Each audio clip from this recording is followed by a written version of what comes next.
All right, hi everybody. Um, we're going to start today with a bit of an announcement, and you can see here on the screen we have good news for 2022.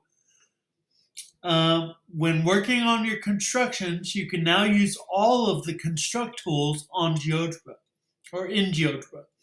You are no longer limited to only use a compass and a straight edge. Now, the way that affects us, let me get to the GeoGebra site,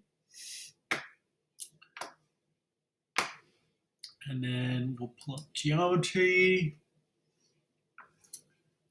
and then we'll clear the axes in the grid, and we'll hit more twice.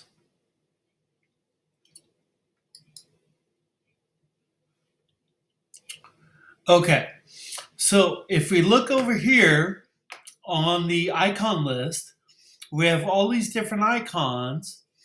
And remember, we look at points, lines, and circles, right? Those are the three important ones that we'll use the most: points, lines, and circles. And then above points is measure. That's where we measure the lengths to make sure those are the same length, or measure the angles, or whatever that is. Above that is construct. Okay?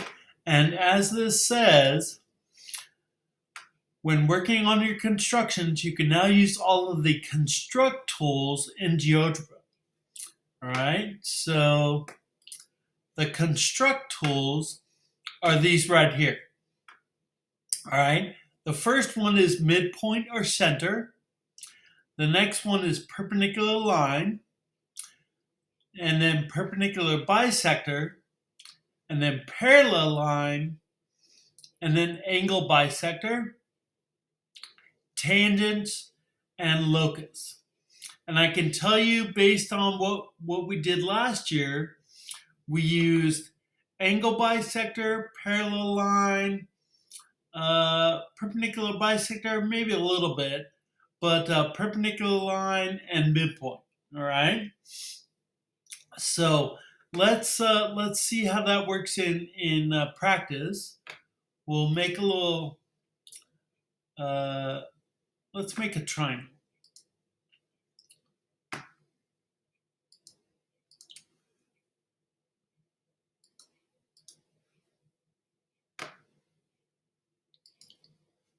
Okay, so if we want to use the midpoint, we're going to find the midpoint of each line segment. Okay, so I'll click on midpoint or center, and I'll click on each segment, and it will put a mark where the midpoint of that segment is. So the midpoint here is D, the midpoint here is E, and the midpoint here is F. Okay? And those are all designed, the midpoints all change as the points change. Okay? Next one. Let's look at perpendicular lines. All right? If we want a perpendicular line, we have to first say we want to be perpendicular to this line, but we want to go through this point. Okay? So if we want to be perpendicular to this line, AB, and then we want to go through point D, we can do that. All right? If we want to be perpendicular to this line down here, but go through point E, we click on line BC and then point E. All right, that locks that in. And we can even say we're going to be perpendicular to line AC, but go through point F. And you can see those three lines, those three perpendicular lines, they all pass through one point. and I think it's called the ortho center or circumcenter or something like that. Anyways, so there's a special name for this point, but we're not worried about learning that in this class. All right.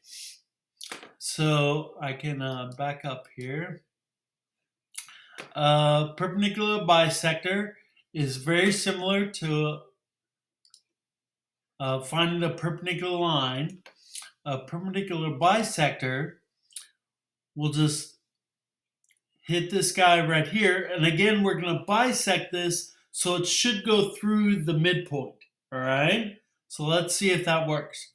We'll click AB, and sure enough, that perpendicular line goes right through point D. And if I click BC, that perpendicular line should go through E. And if I click AC, that perpendicular line should go through point F. And it sure does. All right, so now we can back this up. Let's look at the next one. We look at parallel lines. And if I want to be parallel, I first have to say which line I want to be parallel to. And then I have to say I want to go through this point. All right, so here a perpendicular line to AB, we click on AB, and then let's say we want to go through point, let's go through point C.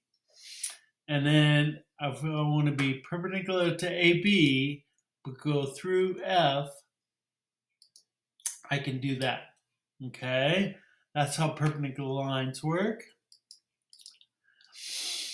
And then the next one that we'll use most is angle bisector. And I have to click an angle.